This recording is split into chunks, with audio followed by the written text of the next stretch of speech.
ನಮಸ್ಕಾರ. ನಮ್ಮ ಶ್ರೀಮದ್ ರಾಮಾಯಣ ಸತ್ಸಂಗದ 47ನೇ ದಿನಕ್ಕೆ ಸ್ವಾಗತ. ಲಕ್ಷ್ಮೀನಾಥ ಸಮಾರಂಭಾಂ ನಾಥಯಾಮುನ ಮಧ್ಯಮಾಂ ಅಸ್ಮದಾಚಾರ್ಯ ಪರ್ಯಂತಾಂ ವಂದೇ ಗುರುಪರಂಪರಾಂ.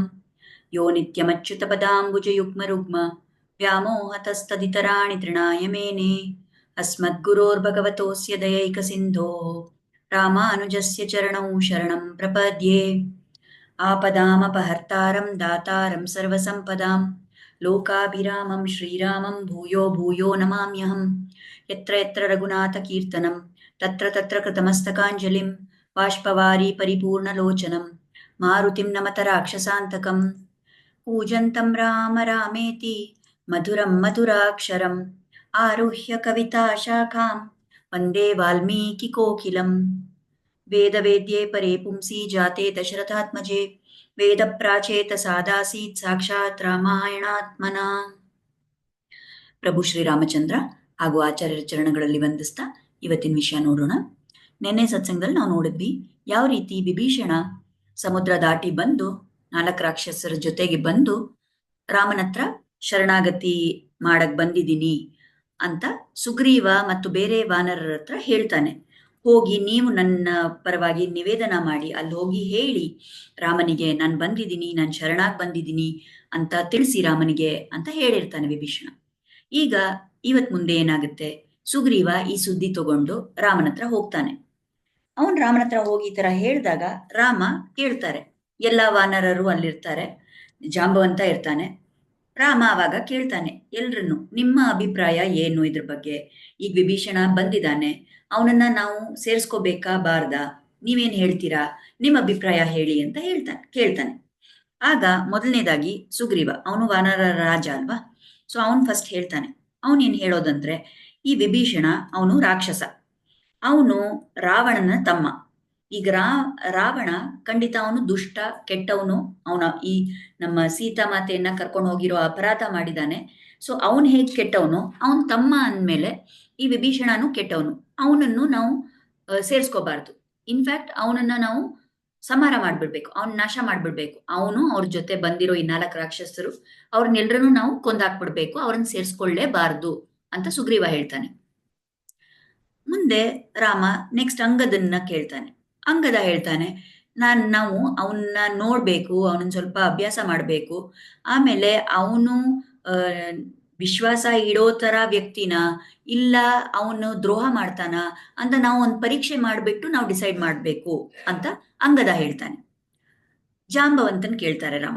ಆವಾಗ ಜಾಂಬವಂತ ಹೇಳ್ತಾನೆ, ನನ್ಗೆ ಯಾಕೋ ಅವನ್ ಬಂದಿರೋ ಈ ಸಮಯ, ಈ ಕಾಲ ಇದೆಲ್ಲ ಉಚಿತ ಇಲ್ಲ ಅಂತ ಅನ್ಸುತ್ತೆ. ಸರಿಯಾದ ಸಮಯಕ್ಕೆ ಅವನ್ ಬಂದಿಲ್ಲ, ಏನೋ ಇಲ್ಲಿ ಸರಿ ಇಲ್ಲ.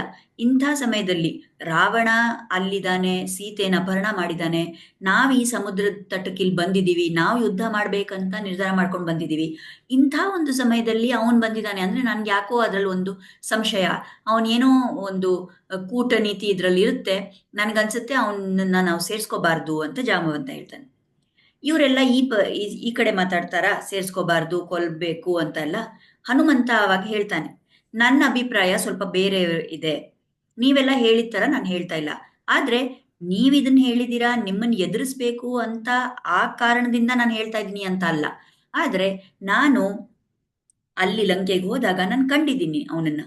ಆಮೇಲೆ ಅವನು ಒಳ್ಳೆ ವ್ಯಕ್ತಿ, ಅವನು ಧರ್ಮಾತ್ಮ, ಅವನು ನ್ಯಾಯವಂತ. ಅದಕ್ಕೆ ನನ್ಗನ್ಸುತ್ತೆ ಅವನು ಒಳ್ಳೆಯವನಾಗಿರೋದ್ರಿಂದ ಅವನ್ ರಾವಣನ ತಮ್ಮ ಆಗಿದ್ರೂನು ರಾವಣ ಕೆಟ್ಟವನು, ಆದ್ರೆ ಇವನು ಧರ್ಮಾತ್ಮ. ಸೊ ನನಗನ್ಸುತ್ತೆ ಅವನನ್ನ ನಾವು ಸ್ವೀಕಾರ ಮಾಡ್ಬೇಕು, ಅವನನ್ನ ಸೇರಿಸ್ಕೋಬೇಕು ಅಂತ ಹನುಮಂತ ಹೇಳ್ತಾನೆ. ಆಗ ರಾಮ ಹೇಳ್ತಾರೆ, ಇವರೆಲ್ಲ ಹೇಳಿದ ಮಾತನ್ನು ಸೈಲೆಂಟ್ ಆಗಿ ರಾಮ ಕೇಳಿಸ್ಕೊಂಡಿದ್ದಾನೆ. ಇವಾಗ ಅವರೆಲ್ಲ ಮಾತಾಡಿ ಮುಗಿಸಿದ್ಮೇಲೆ ರಾಮ ಹೇಳ್ತಾನೆ, ನನಗೂ ಒಂದು ಅಭಿಪ್ರಾಯ ಇದೆ, ನೀವೆಲ್ಲ ನನಗೆ ಅನುಮತಿ ಕೊಟ್ರೆ ನಾನು ಅದನ್ನ ಹೇಳ್ತೀನಿ ನನ್ನ ಅಭಿಪ್ರಾಯ ಅಂತ. ಆಗ ವಾನರರಿಗೆಲ್ಲ ಶಾಕ್ ಆಗ್ಬಿಡುತ್ತೆ. ಏನ್ ನೀವ್ ಹಿಂಗ್ ಹೇಳ್ತೀರಾ, ನೀವೇ ನಮಗ್ ಸ್ವಾಮಿ, ನೀವೇ ನಮ್ಗೆ ರಾಜ, ನೀವ್ ಹೇಳಿದ ತರಾನೇ ನಾವು ನಡ್ಕೋತೀವಿ, ನೀವೇ ಏನಕ್ಕೆ ಈ ತರ ನಿಮ್ಮ ಅಭಿಪ್ರಾಯ ಕೇಳಲ್ಲ ಅಂತ ಯಾಕೆ ಕೇಳ್ತಾ ಇದ್ದೀರಾ? ನೀವು ಖಂಡಿತ ನಿಮ್ದೇನ್ ಅಭಿಪ್ರಾಯ ಇದೆಯೋ ಅದೇ ನಮಗ್ ಆದೇಶ, ನೀವ್ ಹೇಳಿ ಅಂತ ವಾನರರು ಹೇಳಿದಾಗ ರಾಮ ಹೇಳ್ತಾರೆ, ಮಿತ್ರ ಭಾವೇನ ಸಂಪ್ರಾಪ್ತಂ ನ ತ್ಯಜೇಯಂ ಕಥಂಚನ ದೋಷೋ ಯದ್ಯಪಿ ತಸ್ಯ ಸ್ಯಾತ್ ಸತಾಂ ಏತತ್ ಅಗರ್ಹಿತಂ. ಯಾರೇ ಆಗ್ಲಿ, ಒಬ್ಬ ವ್ಯಕ್ತಿ ನನ್ನಲ್ಲಿ ಬಂದು ಶರಣಾದಾಗ ಅವನು ಮಿತ್ರನಾಗಿ ಬರಲಿ, ಇಲ್ಲ ಸುಮ್ಮನೆ ಮಿತ್ರನ ಥರ ವೇಷ ಹಾಕ್ಕೊಂಡು ಮಿತ್ರ ಭಾವ ತೋರಿಸ್ಕೊಂಡು ಬಂದ್ರೂ ಕೂಡ ಅವನಲ್ಲಿ ಎಷ್ಟೇ ದೋಷಗಳಿದ್ರೂ ಕೂಡ ನಾನು ಖಂಡಿತ ಅವನನ್ನು ಸ್ವೀಕಾರ ಮಾಡೇ ಮಾಡ್ತೀನಿ. ಈ ರೀತಿ ಮಾಡೋದ್ರಿಂದ ಯಾರೂ ಒಳ್ಳೆ ವ್ಯಕ್ತಿಯರು ಇದನ್ನ, ದೊಡ್ಡವರು ಯಾರೂ ಇದನ್ನ ತಪ್ಪು ಅಂತ ಹೇಳಕ್ ಸಾಧ್ಯನೇ ಇಲ್ಲ. ಇದು ನನ್ನ ಅಭಿಪ್ರಾಯ ಅಂತ ರಾಮ ಹೇಳ್ತಾನೆ. ಅಂದ್ರೆ ಇವಾಗ ರಾಮನಿಗೆ ವಿಭೀಷಣನ್ನ ಖಂಡಿತ ನಾವು ಸ್ವೀಕಾರ ಮಾಡಬೇಕು ಅನ್ನೋ ಅಭಿಪ್ರಾಯ ರಾಮಂದು. ಆವಾಗ ಇದನ್ನ ಕೇಳಿಸ್ಕೊಂಡಾಗ ಸುಗ್ರೀವ ಮುಂದೆ ಹೇಳ್ತಾನೆ, ಅಲ್ಲ ನನಗೇನ್ ಮನ್ಸಲ್ಲಿ ಅಂದ್ರೆ ಅವನು ರಾಕ್ಷಸ, ಅವನ್ ರಾವಣನ ತಮ್ಮ. ಈಗ ಅವನು ಏನೋ ಒಂದು ಷಡ್ಯಂತ್ರ ತರ ಮಾಡ್ಕೊಂಡವ್ರು ಅವನ್ ಇಲ್ಲಿ ಬಂದ್ಬಿಟ್ಟು ನಮ್ಮಲ್ಲಿ ಸೇರ್ಕೊಂಡು ನಾವು ಅವನನ್ನ ಸೇರಿಸ್ಕೊಂಡ್ರೆ ಇಲ್ಲಿ ನಮ್ಮ ಜೊತೆ ಇದ್ಕೊಂಡು ಒಳಗಿಂದ ಏನೋ ಒಂದು ತಪ್ಪು ಮಾಡಿ ಅವನು ಏನೋ ಒಂದು ನಮಗ್ ಹಾನಿ ಮಾಡಿದ್ರೆ ಆವಾಗ ಕಷ್ಟ ಆಗ್ಬಿಡುತ್ತಲ್ಲ, ನಿಮಗೇನಾದ್ರೂ ಒಂದು ತೊಂದರೆ ಆಗ್ಬಿಡುತ್ತೆ ಅವನಿಂದ, ಆ ಭಯಕ್ಕೆ ನಾನು ಅವನನ್ನು ಸೇರಿಸ್ಕೋಬಾರ್ದು ಅಂತ ಹೇಳ್ತಾ ಇದ್ದೀನಿ ಅಂತ ಸುಗ್ರೀವ ಹೇಳ್ತಾನೆ. ಆಗ ರಾಮನಿಗೆ ಅರ್ಥ ಆಗುತ್ತೆ, ಸುಗ್ರೀವನಿಗೆ ಏನ್ ಭಯ, ಈಗ ರಾಮ ನನ್ನ ಮಿತ್ರ, ರಾಮನಿಗೆ ನಾನು ಆಶ್ವಾಸನೆ ಕೊಟ್ಟಿದ್ದೀನಿ ಸೀತೆಯನ್ನ ಸುರಕ್ಷಿತವಾಗಿ ಕರ್ಕೊಂಬಂದ್ ನಿಮ್ ಸಿಗೋ ತರ ನಾನ್ ಸಹಾಯ ಮಾಡ್ತೀನಿ ಅಂತ ಸುಗ್ರೀವ ಆಶ್ವಾಸನೆ ಕೊಟ್ಟಿದ್ದಾನೆ. ಅಷ್ಟರಲ್ಲಿ ಇದೆಲ್ಲ ಮಾಡೋ ಅಷ್ಟರಲ್ಲಿ ಈ ವಿಭೀಷಣ ಬಂದ್ಬಿಟ್ಟು ಎಲ್ಲಾದ್ರೂ ರಾಮನಿಗೆ ಒಂದು ಅಪಾಯ ಆಗತ್ತಾ, ಅವನೇನಾದ್ರೂ ರಾಮನಿಗೆ ಕೆಟ್ಟದ್ ಮಾಡ್ಬಿಡ್ತಾನ ಅನ್ನೋ ಭಯ ಸುಗ್ರೀವನ ಮನಸ್ಸಲ್ಲಿದೆ. ಅದಕ್ಕೆ ಅವನು ವಿಭೀಷಣನ ಸೇರ್ಸ್ಕೋಬಾರ್ದು ಅಂತ ಹೇಳ್ತಾ ಇದ್ದಾನೆ. ಇದು ರಾಮನಿಗೆ ಅರ್ಥ ಆಗುತ್ತೆ. ಅದಕ್ಕೆ ರಾಮ ಮುಂದೆ ಹೇಳ್ತಾರೆ ಸುಗ್ರೀವನ್ಗೆ, ಪಿಶಾಚಾನ್ ದಾನವಾನ್ ಯಕ್ಷಾನ್ ಪೃಥಿವ್ಯಾಂ ಚೈವ ರಾಕ್ಷಸಾನ್ ಅಂಗುಲಿ ಅಗ್ರೇಣ ತಾನ್ ಹನ್ಯಾಂ ಇಚ್ಛನ್ ಹರಿಗಣೇಶ್ವರ.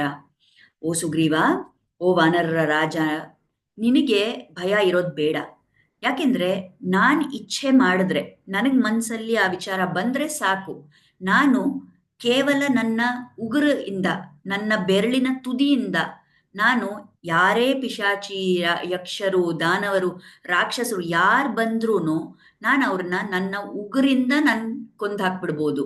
ಸೊ ನೀನೇನು ಭಯ ಪಟ್ಕೋಬೇಡ ಅಂತ ಸುಗ್ರೀವನ್ಗೆ ಹೇಳ್ತಾರೆ. ಇದು ಹೇಳಿದ ತಕ್ಷಣ ಮುಂದೆ ಒಂದು ಕತೆ ಹೇಳ್ತಾರೆ ರಾಮ. ಇದನ್ನ ಕಪೋತೋಖ್ಯಾನ, ಕಪೋತ ಅಂದ್ರೆ ಈ ಹಕ್ಕಿ ಇರುತ್ತಲ್ಲ, ಪಿಜನ್ ಅಂತೀವಿ, ಆ ಕಪೋತನ ಕಥೆ ಅದನ್ನ ಹೇಳ್ತಾನೆ ರಾಮ. ಏನಪ್ಪ ಕಥೆ ಅಂದ್ರೆ, ಒಂದ್ ಸರಿ ಅಲ್ಲಿ ಕಾಡಲ್ಲಿ ಈ ಕಪೋತ, 2 ಕಪೋತಗಳು ಇತ್ತು. ಅಲ್ಲಿ ಆ 2 ಪಕ್ಷಿ ಇದ್ದಾಗ ಒಂದು ಹೆಣ್ಣು ಪಕ್ಷಿ, ಒಂದು ಗಂಡು ಪಕ್ಷಿ.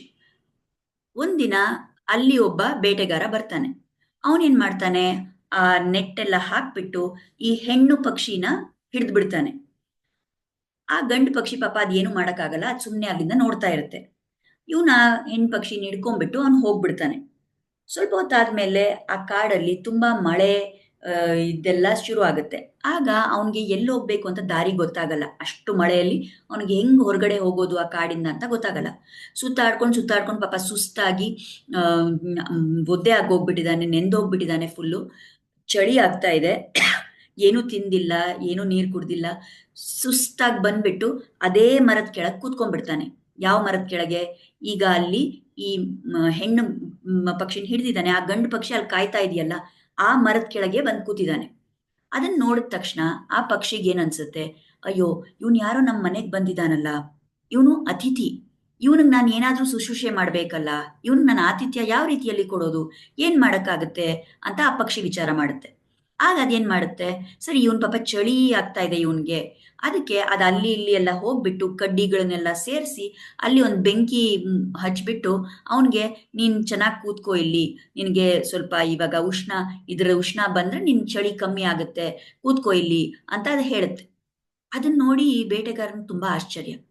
ಆಮೇಲೆ ಈ ಪಕ್ಷಿ ಮುಂದೆ ವಿಚಾರ ಮಾಡುತ್ತೆ, ನಾ ಏನ್ ಮಾಡ್ಬೇಕು ಇವಾಗ ಅಂತ. ಆ ಸಮಯದಲ್ಲಿ ಆ ಹೆಣ್ ಪಕ್ಷಿ ಅಲ್ಲಿ ನೆಟ್ ಒಳಗಿರುತ್ತಲ್ಲ, ಅದೇನ್ ಹೇಳುತ್ತೆ, ಇವನ್ ಅತಿಥಿ ನಮ್ಮ ಮನೆಗೆ ಬಂದಿದ್ದಾನೆ, ನಮ್ ಶರಣಾಗ್ ಬಂದಿದ್ದಾನೆ, ಇವನ್ಗೆ ಇವಾಗ ಇವನ್ ತುಂಬಾ ಹೊಟ್ಟೆ ಹಸ್ಕೊಂಡಿದ್ದಾನೆ, ಇವನ್ಗೆ ಊಟ ಏನಾದ್ರೂ ನಿನ್ ವ್ಯವಸ್ಥೆ ಮಾಡ್ಬೇಕಲ್ಲ ಅಂತ ಹೇಳುತ್ತೆ. ಆಗ ಈ ಗಂಡು ಪಕ್ಷಿ ಅದೇನ್ ಮಾಡುತ್ತೆ, ಏನ್ ಕೊಡಕ್ಕಾಗತ್ತೆ ನಾನು ಇವನ್ಗೆ ಅಂತ ವಿಚಾರ ಮಾಡುತ್ತೆ. ಏನು ತೋಚಲ್ಲ ಅದಕ್ಕೆ. ಆವಾಗ ಅದೇನ್ ನಿರ್ಧಾರ ಮಾಡುತ್ತೆ ಅಂದ್ರೆ, ನನ್ನ ಪ್ರಾಣವನ್ನೇ ಕೊಟ್ಟು ಇವನಿಗೆ ನಾನು ಊಟ ಕೊಡ್ತೀನಿ ಅಂತ ಹೇಳಿ ತಾನ್ ಸ್ವತಃ ಹೋಗಿ ಆ ಬೆಂಕಿಯೊಳಗೆ ಬಿದ್ದು ಬಿಡುತ್ತೆ. ಯಾಕೆ, ತಾನಲ್ಲಿ ಬಿದ್ದರೆ ಅದಲ್ಲಿ ಸುಟ್ಟೋಗಿ ಆ ಪಕ್ಷಿ ಮಾಂಸ ಇರುತ್ತಲ್ಲ, ಅದನ್ನ ಆ ಬೇಟೆಗಾರ ತಿನ್ಬೋದಲ್ಲ. ಆ ರೀತಿಯಲ್ಲಿ ತನ್ನನ್ನೇ ತಾನು ಸಮರ್ಪಣೆ ಮಾಡ್ಕೊಳ್ಳುತ್ತೆ, ಅಲ್ಲಿ ತ್ಯಾಗ ಮಾಡುತ್ತೆ, ಇಷ್ಟು ದೊಡ್ಡ ತ್ಯಾಗ. ಅದನ್ನ ನೋಡಿದ ತಕ್ಷಣ ಈ ಬೇಟೆಗಾರನಿಗೆ ತುಂಬಾ ದುಃಖ ಆಗ್ಬಿಡುತ್ತೆ. ಅಯ್ಯೋ, ಏನಿದು, ಈ ಪಕ್ಷಿಗಳು ಇಷ್ಟು ಒಳ್ಳೆ ಪಕ್ಷಿಗಳ, ಇಷ್ಟು ರೀತಿಯಲ್ಲಿ ಈ ತರ ಧರ್ಮ ಪಾಲನೆ ಮಾಡ್ಬೇಕಂತ ಇವುಗಳಿಗಿದೆಯಲ್ಲ ಅಂತ ಅವನ್ ಬೇಜಾರಾಗ್ಬಿಟ್ಟು ಅವನ್ ಏನ್ ಮಾಡ್ತಾನೆ, ಆ ನೆಟ್ಟಿಂದ ಆ ಹೆಣ್ ಪಕ್ಷಿ, ಸರಿ ಇದನ್ನಾದ್ರೂ ನಾನು ಬಿಟ್ಬಿಡ್ತೀನಿ, ಇದಾದ್ರೂ ಬದುಕೊಳ್ಳಿ ಅಂತ ಬಿಟ್ಬಿಡ್ತಾನೆ. ಆ ಹೆಣ್ ಪಕ್ಷಿ ಏನ್ ಮಾಡುತ್ತೆ, ಅಯ್ಯೋ ನನ್ ಪತಿನೇ ಇಲ್ಲ ಅಂದ್ಮೇಲೆ ನಾನ್ ಬದುಕಿ ಏನ್ ಉಪಯೋಗ, ಅದು ಇವನ್ ಈ ಬೇಟೆಗಾರ ಪಾಪ ಅವನ್ಗೆ ಹೊಟ್ಟೆ ಹಸ್ದಿದೆ, ಆ ಒಂದು ನನ್ನ ಗಂಡ ಅಲ್ಲಿ ಸಿಕ್ಕಿರೋದ್ರಿಂದ ಆ ಮಾಂಸ ತುಂಬಾ ಕಡಿಮೆ ಇರುತ್ತೆ, ನಾನು ಅವನಿಗೆ ಸಮರ್ಪಣೆ ಮಾಡ್ಕೋತೀನಿ ಅಂತ ಆ ಹೆಣ್ ಪಕ್ಷಿನೂ ಹೋಗಿ ಅಲ್ಲಿ ಬೆಂಕಿನಲ್ಲಿ ಬೀಳುತ್ತೆ. ಆ ಇಬ್ರು ಪಕ್ಷಿರು ಅಲ್ಲಿ ಬಿದ್ದಿದ್ದ ಉದ್ದೇಶ ಏನು, ಇವನು ನಮ್ಮ ಶರಣಾಗ್ ಬಂದಿದ್ದಾನೆ, ನಮ್ಮ ಮನೆಗ್ ಬಂದಿದ್ದಾನೆ, ಇವ್ನು ನಾವು ಅವನಿಗೇನಾದ್ರೂ ಒಂದು ಸೇವೆ ಮಾಡಬೇಕು, ಒಂದು ತ್ಯಾಗ ನಮ್ಮ ಸೈಡಿಂದ ಆಗಿ ಅವನ್ನ ನಾವು ಒಳ್ಳೆ ರೀತಿಯಲ್ಲಿ ನೋಡ್ಕೊಂಡಿರ್ಬೇಕು ಅನ್ನೋ ಭಾವದಿಂದ ಆ ಎರಡು ಪಕ್ಷಿಗಳು ತನ್ನನ್ನು ತಾನೇ ಸಮರ್ಪಣೆ ಮಾಡ್ಕೊಂಡಿದೆ ಅಲ್ಲಿ. ಈ ಕಥೆನ ರಾಮ ಸುಗ್ರೀವನ್ಗೆ ಹೇಳ್ತಾನೆ. ಈ ಕಥೆ ಹೇಳ್ಬಿಟ್ಟು ಏನ್ ಹೇಳ್ತಾನೆ ರಾಮ ಅಂದ್ರೆ, ನೋಡು ಸುಗ್ರೀವ, ಆ ಕಥೆಯಲ್ಲಿ ಅವುಗಳು ಪಕ್ಷಿಗಳು, ಆ ಪಕ್ಷಿಗೂ ಅಷ್ಟೊಂದು ಕರುಣೆ. ನಮ್ಮ ಮನೆಗೆ ಯಾರೋ ಬಂದಿದ್ದಾರೆ, ನಮ್ಮನ್ನು ಹುಡ್ಕೊಂಡು ಯಾರೋ ಬಂದಿದ್ದಾರೆ, ನಮ್ಮ ಹತ್ರ ಯಾರೋ ಬಂದು ಕಷ್ಟ ಪಡ್ತಾ ಇದ್ದಾರೆ ಅಂದಾಗ ನಾವು ಏನಾದ್ರೂ ಮಾಡಿ ಅವ್ರಿಗೆ ಒಂದು ಸಹಾಯ ಮಾಡಬೇಕು. ನಾ ಅದಕ್ಕಾಗಿ ನಾನು ಪ್ರಾಣ ಕೊಟ್ಟರು ಏನು ಅದು ದೊಡ್ಡ ವಿಷಯ ಅಲ್ಲ ಅಂತ ಆ ಪಕ್ಷಿಗಳ ಆ ಥರ ಒಂದು ತ್ಯಾಗ ಮಾಡಿದ್ವು. ಈಗ ನನ್ನ ಸಿಚುವೇಶನ್, ನನ್ನ ಪರಿಸ್ಥಿತಿ ಹೇಗಿದೆ, ಈಗ ಹೇಗೆ ಆ ಬೇಟೆಗಾರ ಆ ಹೆಣ್ಣು ಪಕ್ಷಿನ ತಗೊಂಡು ಹೋಗ್ಬಿಟ್ಟಿದ್ನಲ್ಲ, ಅದೇ ರೀತಿಯಲ್ಲಿ ರಾವಣ ಸೀತೆಯನ್ನ ಅಪಹರಣ ಮಾಡ್ಕೊಂಡು ಹೋಗಿದ್ದಾನೆ. ಈಗ ಈ ಈ ಬೇಟೆಗಾರ ವಾಪಸ್ ಬಂದ ಅಲ್ಲಿ. ಆದ್ರೆ ನಮ್ಮ ಪರಿಸ್ಥಿತಿಯಲ್ಲಿ ರಾವಣ ಬಂದಿಲ್ಲ, ವಿಭೀಷಣ ಬಂದಿದ್ದಾನೆ. ಅದು ರಾವಣ ಕೆಟ್ಟವನು, ಆದ್ರೆ ವಿಭೀಷಣ ಒಳ್ಳೆಯವನು ಅಂತ ನೀವು ಹೇಳ್ತೀರಾ. ಆ ವಿಭೀಷಣ ಬಂದಿದ್ದಾನೆ. ಯಾತಕ್ಕೋಸ್ಕರ ಬಂದಿದ್ದಾನೆ, ನಾನು ಶರಣಾಗ್ ಬಂದಿದ್ದೀನಿ ಅಂತ ಬಂದಿದ್ದಾನೆ. ಈಗ ನನ್ನನ್ನು ಯಾರು ಏನು ಪ್ರಾಣ ಬಿಡಕ್ ಹೇಳ್ತಾ ಇಲ್ಲ, ಆ ಪಕ್ಷಿಗಳೇ ಪ್ರಾಣ ಬಿಟ್ಟು ಆ ರೀತಿ ತ್ಯಾಗ ಮಾಡ್ತು. ನಾನು ಮನುಷ್ಯನಾಗಿ ನನ್ನ ಹತ್ರ ಯಾರೋ ಒಬ್ಬ ಶರಣಾಗಿ ಬಂದಿದ್ದಾನೆ ಅಂದ್ರೆ ನಾನು ಹೇಗೆ ಅವನನ್ನ ನಿನ್ನ ಸ್ವೀಕಾರ ಮಾಡಲ್ಲ ಅಂತ ಹೇಳಕ್ಕಾಗತ್ತೆ, ನಾನು ಹೇಗೆ ನಿನ್ಗೆ ಆಶ್ರಯ ಕೊಡಲ್ಲ ಅಂತ ಹೇಳಕ್ಕಾಗತ್ತೆ. ಆ ಪಕ್ಷಿ ಎಷ್ಟು ದೊಡ್ಡ ತ್ಯಾಗ ಮಾಡ್ತಲ್ಲ, ನಾನು ಮನುಷ್ಯನಾಗಿ ನಾನು ಒಂದು ಸ್ವಲ್ಪನಾದ್ರೂ ಮಾಡಬಾರ್ದಾ ಅಂತ ಕೇಳ್ತಾನೆ ರಾಮ. ಯಾರು ನನ್ನನ್ನು ಪ್ರಾಣ ಬಿಡಕ್ ಹೇಳ್ತಾ ಇಲ್ಲ, ನಾನು ಏನ್ ಮಾಡ್ಬೇಕು, ವಿಭೀಷಣನ ಸ್ವೀಕಾರ ಮಾಡ್ಬೇಕು ಅಷ್ಟೇ. ಅದಕ್ಕೆ ನನಗೆ ಮನಸ್ಸಲ್ಲಿ ಈ ವಿಚಾರ ಇದೆ, ನಾನು ಅವನನ್ನ ಖಂಡಿತ, ಅವನು ಬಂದಿದ್ದಾನೆ ಶರಣ್ ಕೇಳ್ಕೊಂಡು, ನಾನು ಖಂಡಿತ ವಿಭೀಷಣನ್ನ ಸ್ವೀಕಾರ ಮಾಡೇ ಮಾಡಬೇಕು ಅಂತ ರಾಮ ಹೇಳ್ತಾನೆ. ಇದೇ ನನ್ನ ಧರ್ಮ ಅಂತ ಹೇಳ್ತಾನೆ. ಆವಾಗ ಸುಗ್ರೀವನ್ಗೆ ಅರ್ಥ ಆಗುತ್ತೆ ಯಾಕೆ ರಾಮ ಇದನ್ನ ಹೇಳ್ತಾ ಇರೋದು ಅಂತ. ಆ ಸಮಯದಲ್ಲಿ ಮುಂದೆ ಈ ಒಂದು ವಿಷಯ ಹೇಳ್ಬಿಟ್ಟು, ಈ ಕತೆ ಎಲ್ಲ ಹೇಳ್ಬಿಟ್ಟು ರಾಮ ಸುಗ್ರೀವನ್ಗೆ ಹೇಳ್ತಾನೆ. ಸುಗ್ರೀವನ್ಗಷ್ಟೇ ಅಲ್ಲ, ಇದು ನಮ್ಮ ಎಲ್ರಿಗೂ ರಾಮ ಮಾಡಿದೊಂದು ಪ್ರತಿಜ್ಞೆ. ಇದನ್ನ ಆಚಾರ್ಯರು ರಾಮಚರಮ ಶ್ಲೋಕ ಅಂತ ಹೇಳ್ತಾರೆ. ಸಕೃದೇವ ಪ್ರಪನ್ನಾಯ ತವಾಸ್ಮಿತಿ ಚ ಯಾಚತೆ ಅಭಯಂ ಸರ್ವಭೂತೇಭ್ಯೋ ದದಾಮ್ಯೇತತ್ ವ್ರತಂ ಮಮ. ಇದು ನನ್ನ ವ್ರತ, ಇದು ನಾನು ತಗೊಂಡಿರೋ ಒಂದು ಶಪಥ. ಏನಂದ್ರೆ, ಯಾರಾದ್ರೂ ಬಂದು ನನ್ನ ಕಾಲಲ್ಲಿ ಬಿದ್ರೆ, ನನ್ನನ್ನ ಪ್ರಪನ್ನರಾಗಿ ನನ್ನ ಹತ್ರ ಬಂದ್ರೆ, ಒಂದೇ ಬಾರಿ ಸಕೃದ್ ಒಂದ್ಸರಿ ಮಾತ್ರ ನಾನು ನಿನ್ನವನು ಅಂತ ನನ್ನ ಕಾಲಿಗೆ ಬಿದ್ರೆ, ನಾನು ಖಂಡಿತ ಅವನನ್ನ ಏನೇ ಕಷ್ಟ ಬರ್ದೇ ಇರೋ ತರ ನಾನು ಅವನನ್ನ ರಕ್ಷಿಸ್ತೀನಿ, ನಾನು ಅವನಿಗೆ ಅಭಯ ಕೊಡ್ತೀನಿ. ಇದು ನನ್ನ ವ್ರತ ಅಂತ ರಾಮ ಹೇಳ್ತಾನೆ. ಆಮೇಲೆ ಹೇಳ್ತಾನೆ ಸುಗ್ರೀವನ್ಗೆ, ನೀವು ಯಾರು ಏನು ಯೋಚನೆ ಮಾಡಬೇಡಿ, ಇವನನ್ನ ನಾವು ಸ್ವೀಕಾರ ಮಾಡಲೇಬೇಕು. ಇವನು ಇವಾಗ ಬಂದಿದ್ದಾನೆ, ಅವನು ಶರಣಂತ ಬಂದಿದ್ದಾನೆ, ಅವನು ಒಳ್ಳೆಯವನ ಕೆಟ್ಟವನ ನನಗೆ ಅದರಿಂದ ಏನೂ ವಿಷಯ ಇಲ್ಲ. ಅವನು ಶರಣಾಗಿ ಬಂದಿದ್ದಾನೆ ಅಂದಾಗ, ನಮ್ಮ ಹತ್ರ ಆಶ್ರಯ ಕೇಳ್ಕೊಂಡು ಬಂದಿದ್ದಾನೆ ಅಂದಾಗ ಖಂಡಿತ ನಾನು ಅವನನ್ನ ಸ್ವೀಕಾರ ಮಾಡೇ ಮಾಡ್ತೀನಿ, ಮತ್ತೆ ಅವನನ್ನ ನಾನು ಕಾಪಾಡ್ತೀನಿ ಅನ್ನೊಂದು ಆಶ್ವಾಸನೆ ರಾಮ ಕೊಡ್ತಾನೆ. ಆಮೇಲೆ ಹೇಳ್ತಾನೆ ಸುಗ್ರೀವನ್ಗೆ, ಸರಿ ಹೋಗು ಸುಗ್ರೀವ, ಅವನನ್ನ ಕರ್ಕೊಂಬಾ, ವಿಭೀಷಣನ್ಗೆ ಹೇಳು ನಾವು ಅವನನ್ನ ಸ್ವೀಕಾರ ಮಾಡಿದೀವಿ ಅಂತ, ಕರ್ಕೊಂಡ್ಬಾ ಅಂತ ಹೇಳ್ತಾನೆ. ಸುಗ್ರೀವ ಹೋಗಕ್ ಹೊರಡ್ತಾನೆ. ಅಷ್ಟರಲ್ಲಿ ರಾಮನಿಗೆ ಇನ್ನೊಂದು ವಿಚಾರ ಬರುತ್ತೆ. ಆವಾಗ ಕರಿತಾನೆ ಸುಗ್ರೀವನ್ನ ವಾಪಸ್ಸು. ಆನಯೇನಂ ಹರಿಶ್ರೇಷ್ಠ ದತ್ತಮಸ್ಯ ಅಭಯಂ ಮಯ ವಿಭೀಷಣೋ ವಾ ಸುಗ್ರೀವ ಯದಿ ವಾ ರಾವಣ ಸ್ವಯಂ. ಸುಗ್ರೀವ, ನೀನು ಹೋಗ್ತಾ ಇದೀಯಾ, ಅಲ್ಲಿ ಹೋಗ್ಬಿಟ್ಟು ವಿಭೀಷಣನಿಗೆ ಹೇಳು ನಾನು ಅವನನ್ನ ಸ್ವೀಕಾರ ಮಾಡಿದ್ದೀನಿ ಅಂತ, ಕರ್ಕೊಂಬ ಅವನನ್ನ ಅಂತ. ಆಮೇಲೆ ಮುಂದೆ ಹೇಳ್ತಾನೆ ರಾಮ, ಏನಾದ್ರೂ ಒಂದ್ ವೇಳೆ ನೀನಲ್ಲಿ ಹೋಗೋ ಅಷ್ಟರಲ್ಲಿ ವಿಭೀಷಣ ಇರೋ ಕಡೆ ರಾವಣನೂ ಸ್ವತಃ ಬಂದಿದ್ರು ಕೂಡ ಅವನನ್ನ ನೀನ್ ಮತ್ತೆ ನನ್ನ ಹತ್ರ ಬರ್ಬೇಡ ಕೇಳಕ್ಕೆ. ರಾವಣ ಬಂದಿದ್ದಾನೆ, ಅವನನ್ನ ಸ್ವೀಕಾರ ಮಾಡ್ಬೇಕಾ ಮಾಡ್ಬಾರ್ದಾ ಅಂತ ಕೇಳಕ್ ಬರ್ಬೇಡ. ರಾವಣನೇ ಸ್ವತಃ ಬಂದಿದ್ರು ಕೂಡ ಖಂಡಿತ ಅವನನ್ನೂ ನಾನು ಸ್ವೀಕಾರ ಮಾಡೇ ಮಾಡ್ತೀನಿ. ಸೊ ಅಲ್ಲಿ ವಿಭೀಷಣ ಇರ್ಲಿ, ರಾವಣನೇ ಇರ್ಲಿ, ಯಾರು ಬಂದಿದ್ರು ಸರಿ, ಅವ್ರು ನನ್ನ ಶರಣಂತ ಬಂದಾಗ ನಾನು ಅವ್ರನ್ನ ಖಂಡಿತ ಸ್ವೀಕಾರ ಮಾಡ್ತೀನಿ ಅಂತ ಹೇಳಿ ಕಳಿಸ್ತಾರೆ ರಾಮ. ಸೊ ಇಲ್ಲಿ ಆಚಾರ್ಯರು ನಮಗೆ ಈ ವಿಷಯದಲ್ಲಿ ಇವತ್ತು ನಾವು ನೋಡಿದ್ದಿ ಏನೇನ್ ವಿಷಯ ನಾವು ನೋಡಿದ್ವಿ, ಅದರಲ್ಲಿ ಬಹಳಷ್ಟು ಆಳವಾದ ಅರ್ಥಗಳನ್ನ ನಮಗೆ ಆಚಾರ್ಯರು ಹೇಳ್ತಾರೆ. ಇಲ್ಲಿ ಸುಗ್ರೀವ ಮೊದಲನೇದಾಗಿ ನಾವು ನೋಡಿದ್ರೆ, ಯಾವಾಗ ಸುಗ್ರೀವ ಅವನ ಅಭಿಪ್ರಾಯ ಹೇಳ್ತಾನಲ್ಲ, ಇವನನ್ನ ಕೊಲ್ಬೇಕು, ವಿಭೀಷಣನ್ನ ನಾವು ಸ್ವೀಕಾರ ಮಾಡಬಾರದು, ಅವನನ್ನ ಕೊಲೆನೇ ಮಾಡ್ಬಿಡ್ಬೇಕು ಅಂತಾನೆ.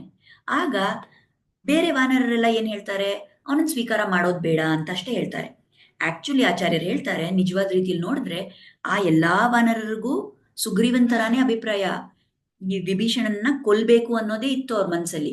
ಆದ್ರೆ ಸುಗ್ರೀವ ಕೊಲ್ಬೇಕು ಅಂತ ಹೇಳ್ತಾ ಇರ್ಬೇಕಾದ್ರೆ ಈ ಎಲ್ಲಾ ವಾನರರು ರಾಮನ್ ಮುಖ ನೋಡ್ತಾ ಇದ್ರಂತೆ, ರಾಮ ಏನೊಂದು ಪ್ರತಿಕ್ರಿಯೆ ತೋರಿಸ್ತಾನೆ ಅಂತ. ಸುಗ್ರೀವ ಅವನನ್ನ ಕೊಲ್ಬೇಕು ಅಂತ ಅಂದಾಗ ರಾಮನ ಮುಖದಲ್ಲಿ ತುಂಬಾ ದುಃಖ ಕಂಡು ಬಂತಂತೆ. ಅದಕ್ಕೆ ಈ ಬೇರೆ ವಾನರರು, ಅಯ್ಯೋ ರಾಮನಿಗೆ ಬೇಜಾರು ಮಾಡಿಸೋದು ಬೇಡ, ನಾವು ಅವನೇನೋ ಕೊಲ್ಲೆ ಮಾಡ್ಬೇಕು ಅಂದ, ಅವಾಗ ರಾಮನಿಗೆ ತುಂಬಾ ಬೇಜಾರಾಗಿದೆ ಅದರಿಂದ ಅಂತ ಅರ್ಥ ಮಾಡ್ಕೊಂಡು ಆ ಮಾತನ್ನ ಅವ್ರು ಹೇಳಲಿಲ್ಲ. ಆದ್ರೆ ಅವ್ರ ಅಭಿಪ್ರಾಯ ಏನು, ಸೇರ್ಸ್ಕೋಬಾರ್ದು. ಸೊ ನಾವು ಸೇರ್ಸ್ಕೋಬಾರ್ದು ಅಂತ ಹೇಳ್ತವೆ ಆ ಬೇರೆ ವಾನರರು. ಮುಂದೆ ಈ ಎಲ್ಲಾ ವಾನರರು ಹೇಳಿದ್ರಲ್ವಾ, ಅವನು ಕೆಟ್ಟವನು ವಿಭೀಷಣ, ಅವನು ರಾಕ್ಷಸ, ಅವನ ರಾವಣ ತಮ್ಮ, ಸೊ ಅವನನ್ನ ಸೇರ್ಸ್ಕೋಬಾರ್ದು ಅಂತ ಅವ್ರು ಹೇಳ್ತಾರೆ. ಹನುಮಂತ ಏನ್ ಹೇಳ್ದ, ಅವನು ಒಳ್ಳೆಯವನು, ಅದಕ್ಕೋಸ್ಕರ ಅವನನ್ನ ಸೇರ್ಸ್ಕೋಬೇಕು ಅಂತ ಹೇಳ್ದ. ಆ ಸಮಯದಲ್ಲಿ ರಾಮ ತನ್ನ ಅಭಿಪ್ರಾಯವನ್ನ ಹೇಳ್ತಾರೆ. ಏನಪ್ಪಾ ಅಂದ್ರೆ, ಯಾರೋ ಒಬ್ರು ಕೆಟ್ಟವರು ಅಂತ ನಾನು ಅವ್ರನ್ನ ಕೈ ಬಿಟ್ಬಿಡಲ್ಲ, ಯಾರೋ ಒಬ್ರು ಒಳ್ಳೆಯವರು ಅಂತ ಮಾತ್ರ ನಾನು ಸೇರಿಸ್ಕೊಳಲ್ಲ. ಯಾರು ನನಗೇನ್ ಮುಖ್ಯ ಅಲ್ಲಿ, ಯಾರು ಬಂದು ನನಗ್ ಶರಣಾಗ್ತಾರಲ್ವಾ ಅವರನ್ನ ನಾನು ಸೇರಿಸ್ಕೋತೀನಿ. ಖಂಡಿತ ಆ ಒಂದು ವಿಷಯದಿಂದಾನೇ ನಾನು ಸೇರಿಸ್ಕೊಳ್ಳೋದು. ನಾನು ಯಾರನ್ನ ಸ್ವೀಕಾರ ಮಾಡ್ತೀನಿ ಅನ್ನೋದು ಯಾವುದ್ರ ಮೇಲೆ ಅವಲಂಬಿತವಾಗಿದೆ, ಅವ್ರು ಬಂದು ನನ್ನನ್ನು ಶರಣಾಗಿದ್ರೆ ಸಾಕು. ಅಂದ್ರೆ ಇದರಿಂದ ಆಚಾರ್ಯ ನಮ್ಗೆ ಹೇಳೋದು, ನಮಗೆ ಮನುಷ್ಯರಿಗೆ ತುಂಬಾ ಇದರಿಂದ ನಾವು ಒಂದು ಧೈರ್ಯ ಸಿಗುತ್ತೆ, ನಮಗೊಂದು ಆಶ್ವಾಸನೆ ಸಿಗುತ್ತೆ ಇದರಲ್ಲಿ. ಏನಪ್ಪಾ ಅಂದ್ರೆ, ನಾವು ನಮ್ಮ ಗುಣಗಳನ್ನು ನೋಡಕ್ ಹೋದ್ರೆ, ನಾವು ಭಗವಂತನ ಹತ್ರ ಹೋದಾಗ ಅವನ್ ಏನಾದ್ರೂ ನಮ್ಮಲ್ಲಿ ಏನ್ ಗುಣದೋಷ ಇದೆ ಅಂತ ಲೆಕ್ಕ ಮಾಡಕ್ ಶುರು ಮಾಡಿದ್ರೆ ಗುಣ ಒಂದೂ ಸಿಗಲ್ಲ, ದೋಷಗಳೇ ಸಿಗುತ್ತೆ. ದೋಷ ಇರೋ ಮಾತ್ರಕ್ಕೆ ನಮ್ಮನ್ನು ಸ್ವೀಕಾರ ಮಾಡಲ್ಲ ಅಂತ ಏನಾದ್ರೂ ರಾಮ ಇಟ್ಕೊಂಡಿದ್ದಿದ್ರೆ ಆವಾಗ ನಮ್ಗೆ ಯಾರಿಗೂ ಮುಕ್ತಿ ಸಿಗಲ್ಲ. ನಮಗ್ ಇಷ್ಟೆಲ್ಲ ದೋಷಗಳಿದೆ ಆದ್ರೂ ನಾನು ಸ್ವೀಕಾರ ಮಾಡ್ತೀನಿ ಅನ್ನೋ ಒಂದು ಭಾವ ರಾಮನಿಗಿದೆಯಲ್ಲ, ಆ ಕರುಣೆಯಿಂದಾನೇ ನಮಗ್ ಸ್ವೀಕಾರ ಸಿಗೋದು, ಆ ಕರುಣೆಯಿಂದಾನೇ ನಮಗ್ ಮೋಕ್ಷ ಸಿಗೋದು. ನಾವೇನೋ ಮಾಡಿ ಒಳ್ಳೆಯವರಾಗಿದ್ದೀವಿ ಅಂತ ಹೇಳಿ ನಮಗ್ ಭಗವಂತ ಮೋಕ್ಷ ಕೊಡಲ್ಲ. ನಮ್ಮ ಗುಣ ಏನೇ ಇರ್ಲಿ, ನಮ್ಮಲ್ಲಿ ದೋಷ ಏನೇ ಇರ್ಲಿ, ಅವನ ಭಾವ ಆ ರೀತಿ ಇದೆ, ಅವನ ಕರುಣೆ ಎಷ್ಟು ದೊಡ್ಡದು ಅಂದ್ರೆ ನಮ್ಮ ದೋಷಗಳನ್ನ ನೋಡದೆ ನಾವು ಬಂದು ಶರಣಾಗಿದ್ದೀವಿ ಅನ್ನೋ ಒಂದು ಮಾತ್ರಕ್ಕಾಗಿ ಅವನು ನಮ್ಮನ್ನು ಸ್ವೀಕಾರ ಮಾಡ್ತಾನೆ. ಮುಂದೆ ರಾಮ ಹೇಳದ್ನಲ್ಲ, ಮಿತ್ರ ಭಾವೇನ ಸಂಪ್ರಾಪ್ತಂ, ಯಾರೋ ಒಬ್ಬ ಮಿತ್ರನಾಗಿ ಬರ್ಬೇಕಾಗಿಲ್ಲ, ಮಿತ್ರನ್ ತರ ಒಂದು ವೇಷ ಹಾಕೊಂಡ್ ಬಂದ್ರೂ ಸರಿ, ಆ ರೀತಿಲಿ ಬಂದ್ರೂ ಕೂಡ ನಾನ್ ಸೇರ್ಸ್ಕೋತೀನಿ ಅಂತ ಹೇಳ್ತಾನೆ ರಾಮ. ಅದು ನಮಗೆ ಅಪ್ಲೈ ಆಗುತ್ತೆ. ಯಾಕೆಂದ್ರೆ ನಾವು ಸುಮಾರು ಸಲಿ ನಾವು ನಮ್ಮಲ್ಲಿ ಎಷ್ಟೊಂದು ದೋಷಗಳಿದೆ, ಅದನ್ನೆಲ್ಲ ಬಿಟ್ಬಿಟ್ಟು ನಾವೇನೋ ತುಂಬಾ ಒಳ್ಳೆಯವರು ಅನ್ನೋ ತರ ವೇಷ ಹಾಕೊಂಡಿರ್ತೀವಿ. ಆ ವೇಷದಲ್ಲಿದ್ರೂ ಪರವಾಗಿಲ್ಲ, ನಾವು ಹೋಗಿ ನಾನು ಶರಣಾಗಿದ್ದೀನಿ ಅಂತ ಹೇಳಿದ ಮಾತ್ರಕ್ಕೆ ಭಗವಂತ ನಮ್ಮನ್ನು ಸೇರಿಸ್ಕೋತಾನೆ. ಸೊ ಅದಕ್ಕಂತ ನಾವು ನಮ್ಮಲ್ಲಿ ದೋಷ ಇದ್ರು ಆ ದೋಷನ ಬಿಟ್ಬಿಟ್ಟು ನಾವು ಹೋಗೋದು ಅನ್ನೋದಲ್ಲ. ಆದ್ರೆ ನಾವು ಆದಷ್ಟು ಪ್ರಯತ್ನ ಮಾಡಿ ನಮ್ಮ ದೋಷಗಳನ್ನು ಕಡಿಮೆ ಮಾಡ್ಕೋಬೇಕು, ಆದ್ರೆ ಹೆದರ್ಕೋಬೇಕಾಗಿಲ್ಲ. ಮತ್ತೆ ಇನ್ನೊಂದು ಏನಾಗುತ್ತೆ ಅಂದ್ರೆ, ನಮ್ಮಲ್ಲಿ ಎಷ್ಟೇ ದೋಷ ಇದ್ರೂನು ನಾವು ಹೋಗಿ ಭಗವಂತನ ಮುಂದೆ ನಿಂತು ಅವನ ಕಾಲಿಗೆ ಬಿದ್ದಾಗ ಅವನಲ್ಲಿ ಆ ಶುದ್ಧ ಸತ್ವ ಇದೆಯಲ್ಲ, ಅದರಿಂದ ನಮ್ಮಲ್ಲಿರೋ ರಜತಮಾತ್ಮಕ ಗುಣಗಳು, ನಾವು ಮಾಡಿರೋ ಪಾಪ ಎಲ್ಲ, ನಮ್ಮ ದೋಷಗಳೆಲ್ಲಾನು ನಾಶ ಆಗ್ಬಿಡುತ್ತೆ, ಅದೆಲ್ಲ ಧ್ವಂಸ ಆಗುತ್ತೆ ಅವನ ಶುದ್ಧ ಸತ್ವದಿಂದ. ಸೊ ಅಲ್ಲಿ ನಾವು ಒಂದು ಬಾರಿ ಹೋಗಿ ಅವನ ಕಾಲಿಗೆ ಬಿದ್ದಾಗ ಏನಾಗುತ್ತೆ, ನಮ್ಮಲ್ಲಿ ಯಾವ ದೋಷನೂ ಉಳ್ಕೊಳ್ಳಲ್ಲ. ಆ ರೀತಿ ಭಗವಂತ ನಮ್ಮನ್ನ ಸ್ವೀಕಾರ ಮಾಡ್ತಾನೆ. ಈಗ ಆಚಾರ್ಯರು ಹೇಳ್ತಾರೆ, ಇದೆಲ್ಲ ತೋರ್ಸಕ್ಕೆ ಭಗವಂತನಿಗೆ ಎಲ್ಲೊಂದು ಅವಕಾಶ ಇದೆ. ವೈಕುಂಠದಲ್ಲಿದ್ದಾಗ ಅಲ್ಲಿ ಇರೋರೆಲ್ಲ ನಿತ್ಯ ಸೂರಿಗಳು. ಆ ವೈಕುಂಠದಲ್ಲಿರೋ ನಿತ್ಯ ಸೂರಿಗಳು ಅವರಲ್ಲಿ ಒಂದು ದೋಷನೂ ಇಲ್ಲ. ಅವ್ರು ಸಂಪೂರ್ಣವಾಗಿ ಗುಣವಂತರು ಅಲ್ವಾ? ಸೊ ಅಲ್ಲಿ ಭಗವಂತನಿಗೆ ತನ್ನ ಕರುಣೆ ತೋರ್ಸಕ್ಕೆ ಒಂದು ಅವಕಾಶನೇ ಇಲ್ಲ. ಆದ್ರೆ ಇಲ್ಲಿ ಭೂಲೋಕಕ್ಕೆ ಬಂದ್ರೆ ಏನಿದೆ? ನಾವಿದ್ದೀವಿ, ಮನುಷ್ಯರಿದ್ದೀವಿ, ಪ್ರಾಣಿಗಳಿದ್ದೇವೆ. ನಾವೆಲ್ಲ ಏನು, ನಮ್ಮಲ್ಲಿ ಎಷ್ಟೊಂದು ದೋಷಗಳಿದೆ. ಸೊ ನಮ್ಮಂಥವರನ್ನೂ ಕೂಡ, ದೋಷಪೂರ್ಣವಾಗಿರುವಂಥ ಮನುಷ್ಯರನ್ನೂ ಅವನು ಸ್ವೀಕಾರ ಮಾಡಿದಾಗ ಅವನ್ ಪರತ್ವ ಅಲ್ಲಿ ಸಿಗುತ್ತೆ. ಅಲ್ಲಿ ನಮಗೆ ಅವನಲ್ಲಿ ಎಷ್ಟೊಂದು ಕರುಣೆ ಇದೆ ಅನ್ನೋದನ್ನ ತೋರಿಸಿ ನಮಗೆ ಕರ್ಕೊಂಡು ಹೋಗ್ತಾನೆ ಅವನು. ಆ ಒಂದು ಅವಕಾಶ, ತನ್ನ ಗುಣವನ್ನ, ತನ್ನ ಕರುಣೆಯನ್ನ ತೋರಿಸೋ ಅವಕಾಶ ಅವನಿಗೆ ಈ ಭೂಲೋಕದಲ್ಲೇ ಸಿಗುತ್ತೆ. ಅದಕ್ಕೋಸ್ಕರನೇ ಭಗವಂತ ಅವತಾರ ತಗೊಂಡ್ ಬರೋದು. ಇಲ್ಲಾಂದ್ರೆ ಬರೀ ಕೇವಲ ದುಷ್ಟರನ್ನ ಸಂಹಾರ ಮಾಡ್ಬೇಕು ಅಂದ್ರೆ ಅವನ್ ವೈಕುಂಠದಿಂದಾನೇ ಸುದರ್ಶನ್ ಚಕ್ರ ಕಳಿಸ್ಬೋದಿತ್ತಲ್ಲ. ಈಗ ಅವನ್ ಇದ್ದಿದ್ ಕಡೆನೆ ಬ್ರಹ್ಮಾಸ್ತ್ರ ಬಿಟ್ಟಿದ್ರೆ ರಾವಣ ಧ್ವಂಸ ಆಗೋಗ್ತಾ ಇದ್ನಲ್ಲ ಅಲ್ವಾ? ಆದ್ರೆ ಅದ್ ಮಾತ್ರ ಉದ್ದೇಶ ಅಲ್ಲ ಭಗವಂತನಿಗೆ. ಈ ವಿಭೀಷಣ ಅನ್ನೋನು ಪರಮ ಭಾಗವತ, ಇವನು ಪರಮ ಭಕ್ತ, ಅವನನ್ನ ಸ್ವೀಕಾರ ಮಾಡ್ಬೇಕು, ಅದಕ್ಕೋಸ್ಕರನೇ ಭಗವಂತ ಅವತಾರ ತಾಳಿರೋದು ಅಂತ ಆಚಾರ್ಯರು ಹೇಳ್ತಾರೆ. ಇಲ್ಲಿ ಈ ವಿಭೀಷಣನ ಶರಣಾಗತಿಯಲ್ಲಿ ತನ್ನ ಕರುಣೆಯನ್ನ ತೋರಿಸಿ ಅವನ್ನ ಸ್ವೀಕಾರ ಮಾಡ್ತಾ ಇದ್ದಾರೆ. ಮುಂದೆ ನಾವು ನೋಡಿದ್ವಿ, ರಾಮ ಹೇಳ್ತಾನಲ್ಲ, ನಾನು ಯಾರೇ ಪಿಶಾಚಿ ದಾನವ, ಯಾರೇ ಯಕ್ಷ ಏನೇ ಬಂದ್ರೂ ನನ್ನ ಅಂಗುಲಿ ಅಗ್ರ ಭಾಗದಲ್ಲಿ, ಅಂದ್ರೆ ನನ್ನ ಬೆರಳ ತುದಿಯಿಂದ, ಅಂದ್ರೆ ಉಗುರಿಂದ, ಆ ಉಗುರಿಂದ ನಾನು ಅವ್ರನ್ನ ನಾಶ ಮಾಡ್ಬೋದು ಅಂತ ಹೇಳ್ತಾರಲ್ವಾ. ಅಲ್ಲಿ ಆಚಾರ್ಯರು ಹೇಳ್ತಾರೆ, ಯಾಕೆ ಈ ತರ ಹೇಳ್ತಾ ಇದ್ದಾರೆ?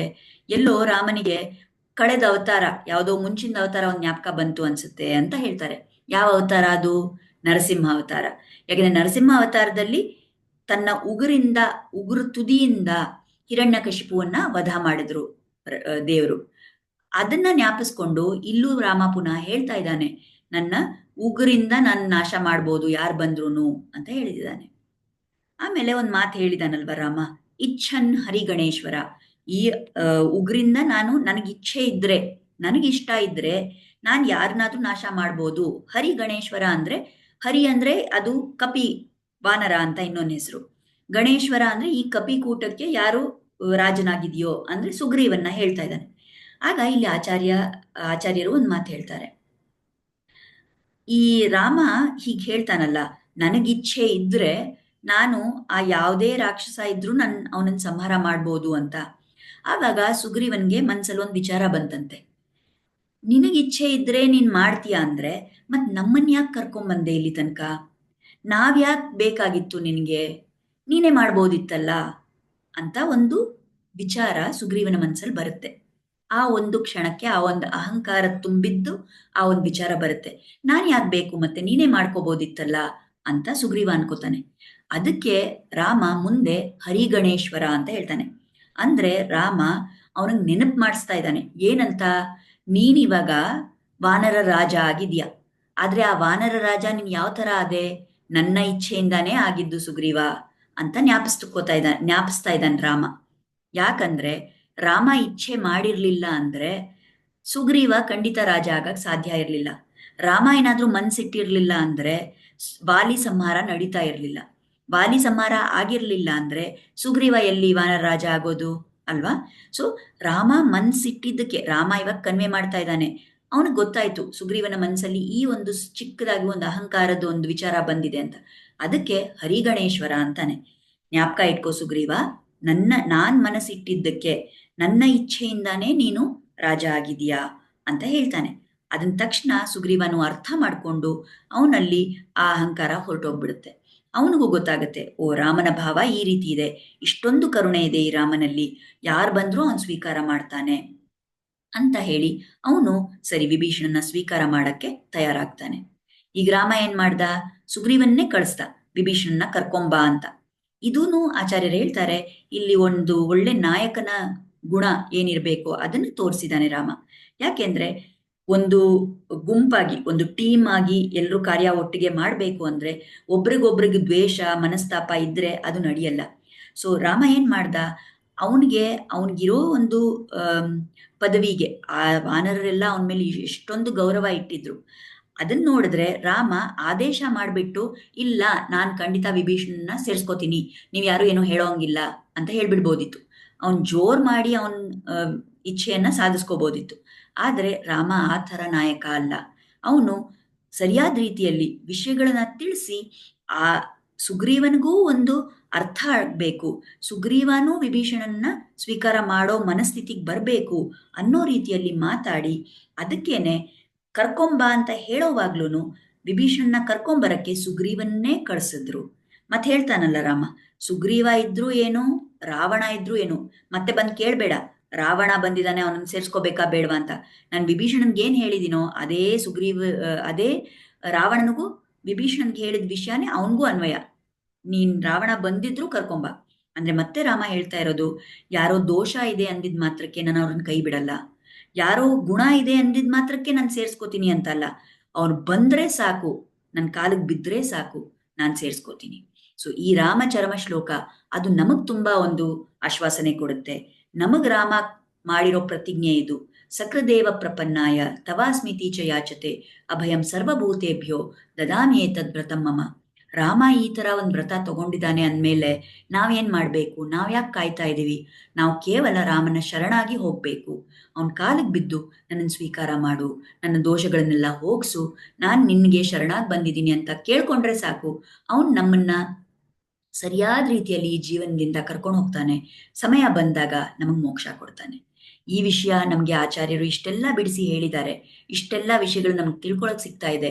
ಅದಕ್ಕೋಸ್ಕರ ಆಚಾರ್ಯ ಚರಣಗಳಲ್ಲಿ ಶ್ರೀರಾಮ ಈ ಆಶ್ವಾಸನೆ ಕೊಟ್ಟಿದ್ದಾನೆ, ಅದಕ್ಕೆ ಅವನ ಚರಣಗಳಲ್ಲಿ, ಸೀತೆಯ ಚರಣಗಳಲ್ಲಿ ನಾವು ಕೃತಜ್ಞತೆಯನ್ನ ಸಲ್ಲಿಸೋಣ ಮತ್ತು ಅವರ ಆಶೀರ್ವಾದ ನಮ್ಮ ಮೇಲಿರ್ಲಿ, ನಮಗೆ ಶರಣಾಗತಿ ಮಾಡುವಂತ ಸದ್ಬುದ್ಧಿ ಸಿಗಲಿ ಅಂತ ನಾವು ಕೇಳ್ಕೊಳ್ಳೋಣ. ಮಂಗಳಂ ಕೋಸಲೇಂದ್ರಾಯ ಮಹನೀಯ ಗುಣಾಬ್ಧಯೇ ಚಕ್ರವರ್ತಿ ತನೂಜಾಯ ಸಾರ್ವಭೌಮಾಯ ಮಂಗಳಂ. ವೇದ ವೇದಾಂತ ವೇದ್ಯಾಯ ಮೇಘಶ್ಯಾಮಲಮೂರ್ತಯೇ ಪುಂಸಾಂ ಮೋಹನ ರೂಪಾಯ ಪುಣ್ಯಶ್ಲೋಕಾಯ ಮಂಗಳಂ. ಪಿತೃಭಕ್ತಾಯ ಸತತಂ ಭ್ರಾತೃಭಿಃ ಸಹ ಸೀತಯಾ ನಂದಿತಾಖಿಲ ಲೋಕಾಯ ರಾಮಭದ್ರಾಯ ಮಂಗಳಂ. ಶ್ರೀಮತೆ ರಘುವೀರಾಯ ಸೇತೂಲಂಘಿತ ಸಿಂಧವೇ ಜಿತರಾಕ್ಷಸರಾಜಾಯ ರಣಧೀರಾಯ ಮಂಗಳಂ. ಮಂಗಳಾಶಾಸನ ಪರೇರ್ ಮದಾಚಾರ್ಯ ಪುರೋಗಮೈಃ ಸರ್ವೈಶ್ಚ ಪೂರ್ವೈರಾಚಾರ್ಯೈಃ ಸತ್ಕೃತಾಯಾಸ್ತು ಮಂಗಳಂ. ಧನ್ಯವಾದ. ನಾಳೆ ಮತ್ತೆ ಸಿಗೋಣ, ಮುಂದೆ ಏನಾಗುತ್ತೆ ಅಂತ ನೋಡೋಣ. ನಮಸ್ಕಾರ.